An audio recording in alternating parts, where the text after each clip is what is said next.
Story time on losing baby daddy. Baba wabafana.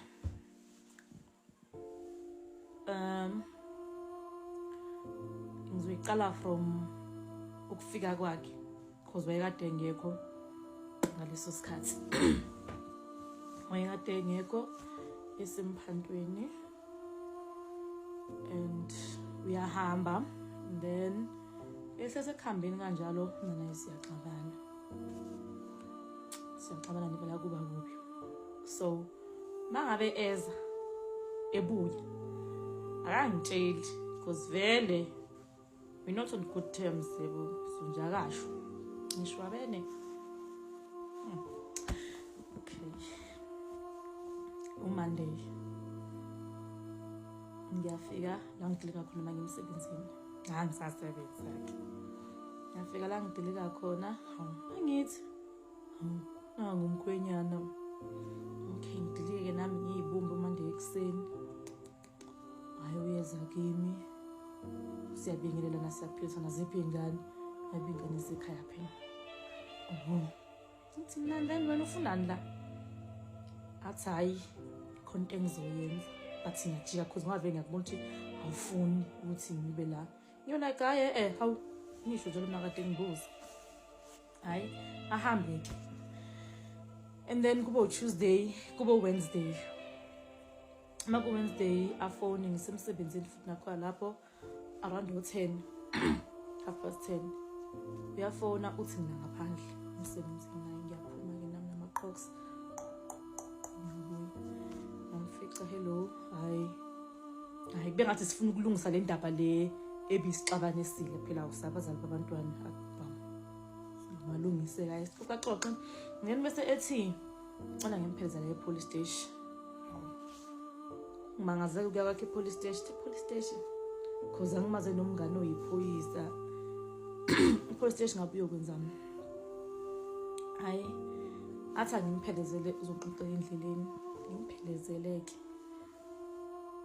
Ngimbuze indaba. Hayi athi hayi khona imali mina uyilanda. Sini police station kubani? Athi ephoyiseni. Kuukuthi phela kuseduzana so sesiyafika epolice station. Angazi ukuthi kuzolanda imali yami. Masingene epolice station ngishiya umsebenzi omlungu ngaleso sikhathi. Ithi time i15 minutes phela. Mase ngihamba epolice station futhi mina umlungu ngithi akahlale phansi alinde mina ngilungisa umjolo wami kulungile ke angekho lapho.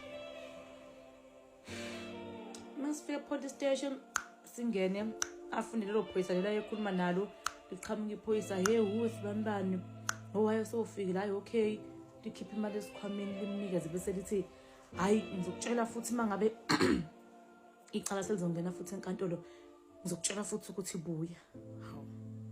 Hayi mina ngazani nacala manje icala hayi aqede nephoyisa bese ngimbuza ukuthi hayibo usuhlanganisa amadili manje namaphoyisa namacala yindaba le filter ingenza nice ngithi mina ke emaphoyisa amadili imali bese yachaza kumntana omuntu asho ukuthi kune case thizeni ofuthi angazange ngitshele ngayo lapho ngicanga ukuthi sitshelana yonke into. Zange ngitshele ngayo ukuthi kune case angazi yini lo konje into okufakazayo ngifuna ngesingesi sahamba ke but kumele ayo testify i-witness kumele ayo testify angazi in so manje icala alisangenanga yethi yena sebuyile la kade khona eGoli. So now iphoyisa shuthi bamnikeza imali yakhe ukuthi aziye ngayo or azojika ngayo but bazobe bambize futhi mangabe seku right. Hayi okay ke abese ethi abemnika imali engango 600 to 700 into kanjalo nje. athi hayi manje ingane zidingani. Hayi nami ngibona imali ukuthi ayiningi phela kangako lo muntu usafena abuyele egoli. So ngisho nje nami into ezilight. Ingane lezi akhuluma ngazo umfana owayeneminyaka emithathu wayefunda ecreche, bese kuba into hayibo unentombazane mina umfana omunye ongaleso sikhathi wayenezinyanga sewe no 10 months ngaleso sikhathi. Hayi bese ngithi mina lo osecreche ngicela agcwalisele izinto zasecreche ezincanyanyana.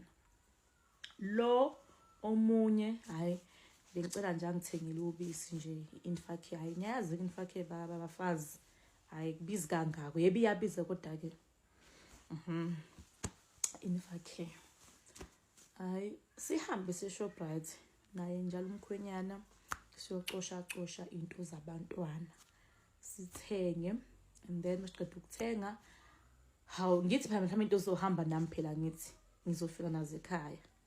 Athi umfana cha ucela ukuthi lento lezi ayithathe azilethe la ekhaya. Ingane zasikade zila ekhaya zasala nogogo emini ugogo wami. Then mina ngibuye ke ntambama masingibuye emsebenzini ke etorhweni. Athi ucela ukuhambisa izinto ekhaya because nezingane uyikhumbule and vele akazi ukuthi ukujike yegoli uzojika nini. So mhlambe ukujika yakhe kuzoba sudden, angaba sakwazi ukuthi azobona abantwana. Hayi ngivumeke. Hayi bese uma sigcinana ngaleso sikhathi ethi yena uza la ekhaya ebese ethi kimi mina sesilungisele phela into zethu ngizoza kuye uma ngiphume emsebenzini, ngizoza lapha ya ekhaya kuba. Sikhuluma umuntu wesilisa ke sekhulumile ungathu kwatile engakuthi fahla nje ngemadlana encane. Athi woza phela mama uvumela phezulu nami ngibe like okay hayi kunankinga mangiphume emsebenzini ngizoza hamba wena uyobona ingane. Hayi ngiphume ngempela emsebenzini apparently ke afike ke la ekhaya afike abona ingane ke esayahamba ya kulesithathu. Nami ngempela ntambama njengesicelo sakhe umfana ngifike ngempela ekhaya kuBhoki. Hayi ke kube isebusuku silale sivukeke uLesine ke manje ngemsebenzini. uLesine engagcina ngalo ukumbona ephila. uLesine ekseni angigcina ngikumbona ngoLesine, ngagcina ukumbona ngoLesihlanu because ngoLesine sathembisana ukuthi ngeSonto mina ngizophinde ngibuye futhi ngizikupho. So sathembisana lokho ndethathe siyahlukana ngahamba ngaye emsebenzini. ngoLesihlanu mangiqeda phuma emsebenzini saphuma enje hayi angifonele athi usedrobheni hayi sibonane ke. uLesihlanu ke engagcina ngaloku umbona kwaku around 3 ntambama sihlukana edrobheni sithembisana ukuthi njengoba kuLesihlanu ke leya ngeSonto ukuthi sibonana phela ayikashintshi sisazobonana ngalelo sonto, not knowing ukuthi angeke ngisambona, ngiyagcina ukumbona. Isonto lela khuluma ngalo ukuthi sizobonana ngalo isonto azodlula ngalo emhlabeni. Sanibona. Okay, now part 2. Ngiyamgcina ngoLesihlanu kuba umgqibelo. Siyafonelana nje ngokujwayelekile kuba yisonto. ngesonto ekseni ngangenelwa imali engangayilindele nje. Imali nje engangayilindele nje. Cause ithe mayingena ngamfonela ngathi mina asihlangane edrobheni, mina ngizoza nezingane yabo, siyoba nje the small family nje, siyohlalela nje so4 edrobheni. Abe like no, ngabuyeza manje endaweni ehlobeni, ngazi maka kunomsebenzi maka kunomshado yini, but kwakhona into ayikhona, so kuzomela ukuthi attende khona. Bese ngithi nayo okay, akunankinga. Athi kodwa ntambama ngithi useza, ngithi mina ngiyeza. Ay okay, ngithatha ingane lencane ngihambe nayo edrobheni, ngibuye. Mangibuye edrobheni ngibuye boma ngabuya around 1:50. Ngibuye early, ngibuye ngimtshele ukuthi ayisengibuyile. Ayathi okay, ayiliqhubeke kwisonto. Nawo angithi kumele ngihambe manje. Ukuhamba kwami la ekhaya, ngithi mangizohamba la ekhaya angizokuhamba njengokuthi ngizothi gogo hayi ngisahamba ngisayekuthini. Kunendlela ekuzomela ngiphume ngayo, and indlela yokuphuma ngayo ithi sengiyahamba sengimqashweni, ne. And now yisonto, angazi somehow ngifila ngathi angingaspendi isikhathi esisanele nezingane. So now ngiyabona ukuthi uma kubantu ambama, yes, ukusuka kwami la ngiyekakhaba umfana like cishe 20 minutes 30 minutes tops, ne. So ngingasuka la ekhaya mhlambe ngo 4:30 ngo5 ngithi ngakamfana, but now angikwazi ukuhlala kuze kube that late because ugogo wazi ukuthi ngiyemqashweni, and if ngiyemqashweni kumele ngihambe at least ngabo 2:30. So somehow ngifile ngathi khona into engekho fair, bese ngiyamfonela ngithi no, yazi bengicabanga ukuthi angeke ngisakwazi ukuza namhlanje ngesonto, sengizoza kusasa ngomsombuluko uma ngibe emsebenzini. Ayavumeke, athi okay. I think futhi into esimvumisa kakhulu wayese sebumnandini bakhe, yabo, esebona vele ukuthi sekusekumnandi kakhulu isikhathi sami mhlamba sisekho kahle hle, angazi. Avume. Hayi liqhubeka usuku la ngesonto. Around 2:30 ngakhumbula angifonele. And that call, i-call yakhe yokugcina engayireceive. Uma yefona, there was this sense of sadness kwi-voice yakhe. Kwakunosizi, he was emotional nje ngale ndlela. Ekubeni ngasunomuntu owayejwayele ukwaveza ama-emotions akhe, yabo. But ngalelo langa leyo call leyo yokugcina, he was so emotional. Wakhuluma the way asithanda khona nezingane. Okay, ukuthi uyasithanda wayekusho ukuthi ngiyanithanda. I mean vele kumele asithande. So wayekusho, but that day kwakusounda angazi kwakunjani. I declare his love to us, to me, to ingane. Ngiyakhumbula ngikade ngisempompini, abese ethi abuza ukuthi nguphi. Ngithi mina ngisempompini. Athi ngicela ukuthi uma ufika ekhaya call me or ungenzele u-call back, ngizofona because ngifuna ukukhuluma nezingane. Hayi ngithi mina okay. Phela mangifika ekhaya ngithathe ingane ngimbhaze, afone akhulume nazo ingane.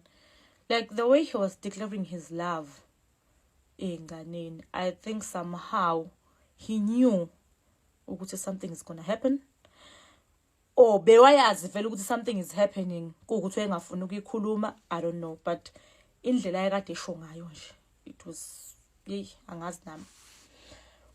Okay, abese esuke enganeni eze kimi, like abe like I can't wait to see you kusasa, blah blah blah. I'm like mina alright, athi ngi-right ukuthi nje nginikhumbule nezingane zami. Ngibe like hayi wangithi mina ungibonile ngoLwesihlanu, izingane ubonile ngoLwesithathu.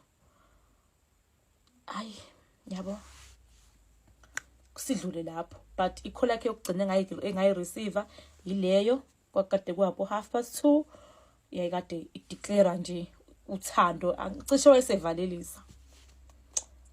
Uqhubeka usuku langesonto ntambama ngabu-6 kusebusika. It's the last month of winter, August. Angazi nomfana lo wena 3 wathola umentshisi, ngazi ukuthi wathola nje la around carelessly. Waya lapha wafike waqapha umentshisi kwasha wona makusha leyo ndawo nje la ensimini ekhaya. And then how umntana ushisa isikhotha. It's kind of cute, yabo. Nami ngifuna ukufela baba umntana ukuthi hayi bo nangu boy ushisa isikhotha. Yabona nje sikhulume ngako nje njengoba zaba umntana ukuthi ha ushisa isikhotha bekade enzani umuntu usuthola kanjani. Yabo lokho ukuthi ngangifuna ukushare. Ngiyamfonela ifona akayibambi. Ngiyamfonela cishe ngafona 3 times ifona ngayibambi. Kwesi4 ngashiya i-message. Ngashiya i-message ngiyeza khona ngibizayo. Yebo. Okay, ngiyazama ngiyamfonela. Sengizama ukushesha ngoba manje nesikhathi ngathi asingivumeli kahle. Ngiyazama ngiyamfonela, ngifuna ukumtshela ngengaleshisa isikhotha angimtholi. Ngize ngishiya i-voice message ukuthi mhlawumbe uzoyizwa abuye kimi, but still akabuyi. Ngishaya ikhathi zokulala, ngazama still ukumfonela angimtholi. Okay, siyalala. Busuku ngabo 12 lo mntana lo mncane wangenzela into strange, waqala wakhala. Hawu ingane yakhala, ngiyayikhipha ngiyayibheka, hawu ingane yakhala. Oku strange ukuthi ukukhala kwakhe ukhala ulele ucimezile akavukanga, but uyakhala nje ukukhala kwakhona kusasililo like. Hawu kuze kube ke file ngibike phela kugogo ukuthi nansi ingane igula. Ugogo uthi angizama ukushisa impepha, igogo ayishiseleke impepha ingane ke luthi ingane ukuthula ingane ngayiphuzisa iPanado, ngayiphuzisa Allergex, luthi ingane ukuthula. Kwazi wathi ugogo okungcono angifonelele khaba umntwana ngibatshela ukuthi umntwana uyagula. Ngafona ngiphinde ngiqale ngalo engingamtholi efonini ukuthi mhlambe sekusebusuku sengizomthola. Ngimfonele still futhi ngingamtholi ifoni iyaringa kodwa ayibanjwa. Ebese ngifonela uma wakhe ugogo umntwana. Ngifone ngimchazela ukuthi naku ngigulelwa ingane kanje kanje. Abese thina akekho ekhaya, uloke ehambe ngoLwesihlanu. Angizama ukufonela ekhaya. Ngichaza ukuthi ekhaya angibatholi, angimtholi lo. Angazi ukuthi kwenze njani. Ayasho ukuthi akekho ekhaya. Qhubekeke sistruggle ke nengane lencane. Okuthe ngabo 4 ekseni yavele yathola ingane. Ukuthula kwakhona kwakukhombisa ukuthi khona into ekhona because wavele uyakhala vele wathula nje, akwangaba nasibibithwane, akwangaba nalutho. Hayi kube ngimanga ngizama ukulala ke ekseni ngiyavuka kumele ngimsebenzini. Hayi uma silala ugogo athi kuzomela ngivuke umntwana ngimhambise emntwini ukuthi bekwenze njani. Hayi ngempela ke ngizama ukulala ke lo 2-3 hours ngivuka. Mangivuka into yokuqala ngimfonele manje umfana. Sengimfonela, angisamfonela into zokuthi sithandane sengimfonela ukuthi akangisize sihlangane edrobheni. Azohambisa ingane lapha ya o sihambisa ingane lapha ya mina ngizobe sengiyahamba ngimsebenzini yena abuye nengane. Still futhi okubuhlungu manje ifoni iyaringa kodwa ayibanjwa. Hayi ngize ngibone ukuthi ayakwenzeki, ngifonele emsebenzini ngibachazela ukuthi angeke ngikwazi ukungena nginesimo esikanje kanje. Hayi kulungileke thatha umntwana ngihambe ngidrobheni kulo mama lo osebenzayo. Uma ngifika afika amthatha umntwana abuza ukuthi kwenze naye, ngichaza ukuthi ayasilalanga umntwana bekhala kanje kanje. La mama lana wafika ambamba nje ngesandla umntwana ami imphethe. Then umbuza ngibuza wona wathi uphi babakhe. Ngathi mina ngazi lokuthi angazi sengikusho sengidiniwe, ngathi angimazi ukuthi uphi. Bathi okay, abesethi hayi umntwana probably uthole nje bekunomoya omubi odlulayo, that's why kade ekhala kanje. Hayi ngithi okay Now the strangest part, mangithi ngiyakhokha athi umama cha yangikhuleke. Okay, ayingikhuleke nami ngithatha umntwana ngibuye ke ngize ekhaya. Umsombuluka ngithi kufanele ngilungise ukuthi ngibele emqashweni. Ngiyajika angifike ekhaya ngenxa ukuthi angilalanga. La ekhaya ngabuya ngabo 12. Uma ngibuya umntwana nje uright, ngibona umntwana nje uright uyadlala. Ngifike ngithaye ukuthi ngithi ukulala kancane. Ngizovuka sengihamba sengemqashweni because sengiyabona ukuthi le ukuthi ngisazoya le kwanhliziyo ngise ayisezukwenzeka phela nanga umfana. Akatholakala ocingweni, aka return makholi, akwenzeki lutho nje. Hayi ngilali. Ekulaleni kwami ngizothi ngaphupha ngathi ngiyambona nje la engisamhwe lapha nje dish nje. Hayi uma ngivuka ngivuna lelo phupho lelo nje ngivuka ngabo 3. Ngivuka nje khona into nje la kwamina manje sekuthi angikhali but angazi ukuthi ngikhalelani. Yet angiyekile ukuzama ukufonela umfana because manje ke angisamfonela ukuthi sengimfonela ukuthi ngifuna ngichazele ukuthi kuza kanjani ukuthi ngimcinge ngamtholi. Sekunene kwamina nje angisekho right nasegazini nje angisekho right. Ngiyakhumbula ugogo ethi phondla uzohamba ngemqashweni. Athi gogo ngoba umntwana uright phondla uzokwazi emqashweni ukwazi futhi uthulove emsebenzini kusasa. Ngaphondla but mangiqeda ukuphondla ngaba umzimba wamashona phansi nje kangangokuthi ngaze ngahlala phansi. Ugogo uthi yini ngithi mina naye ngizohamba kusasa. Sengizoya semiya kusasa emsebenzini sengalapha emqashweni. Namhlanje nje angizizwa kahle. Ngifonele usisi wakhe omdala.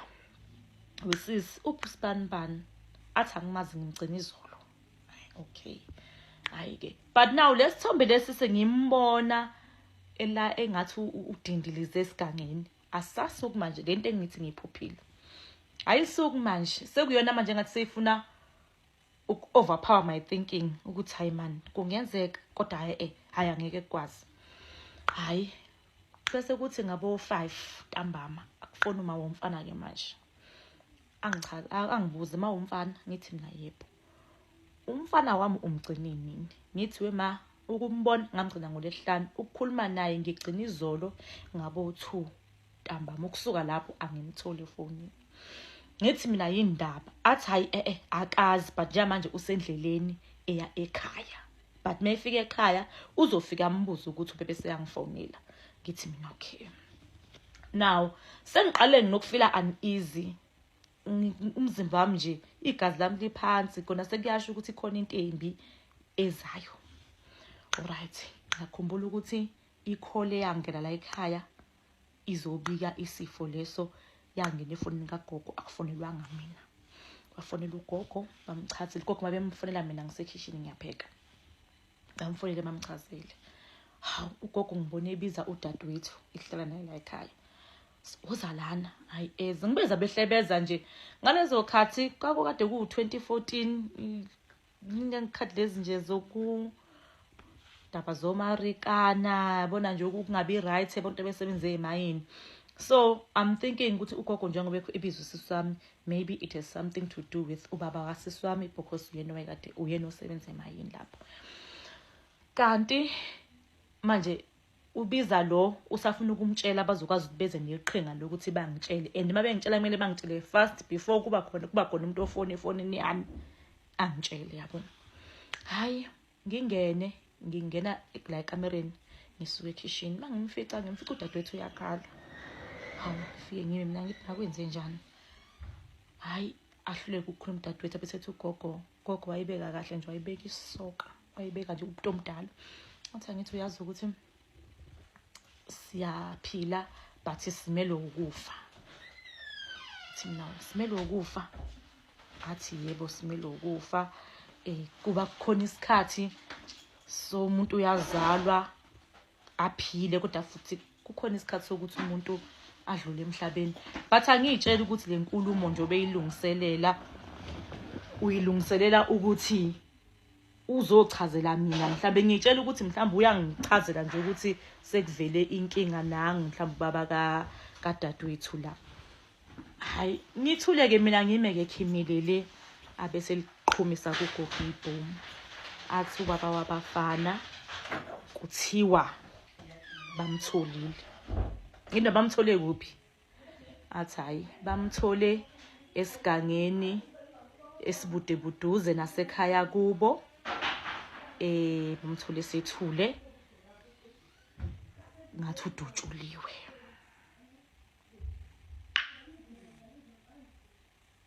Ngina 23, nginengane eziwu2 ezisencane. Sengizwa kuthiwa ubaba wazo, umuntu ekade ngitshela ukuthi sizokhulisa lezi ngane njengokuziletha kuthi emhlabeni, sengizwa kuthiwa utholakala esigangeni ebulewe.